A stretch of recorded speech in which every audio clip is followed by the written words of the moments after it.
title of this writing is Decommissioning Your Conditioning. We've all been conditioned.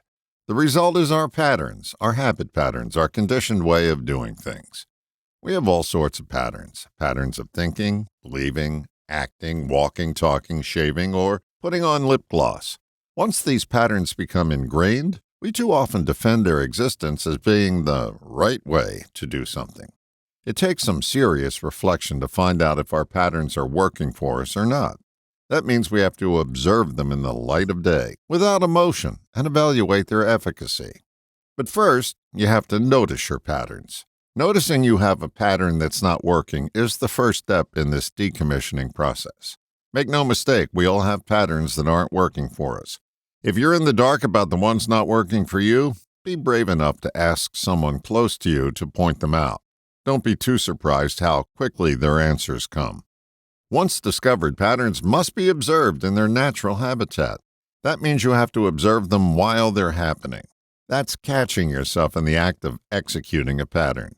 It's not effective to notice that you've run the pattern after the fact. It's imperative that you notice it while it's happening. This gives you the opportunity to move to the next step, interrupting the pattern in midstream. Once you notice you're running a pattern, you can then throw in the clutch and disengage from the gear that's going to drive you off a cliff. Again, just the interruption of a pattern is a major step in decommissioning the behavior. Years ago, before I knew about patterns, I used this technique to advance my broadcasting career. And like most places, Philly folks have a distinct pattern of speech, an accent if you will. At that time, most broadcasters had to sound like they were nobody from nowhere. That meant having no discernible accent.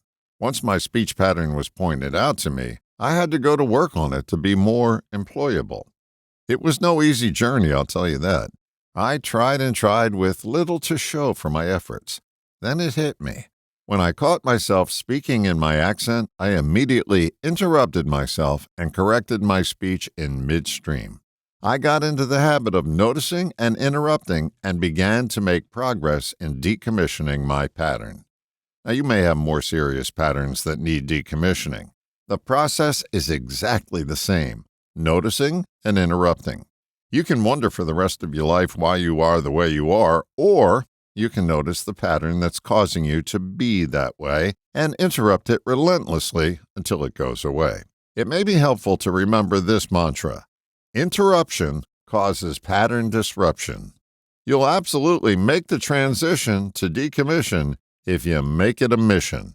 Notice and interrupting is a formula that works every time, over time. You don't have to believe in the formula, you just have to execute it to get results. Pardon the interruption, but I wonder how soon you'll notice. All the best, John.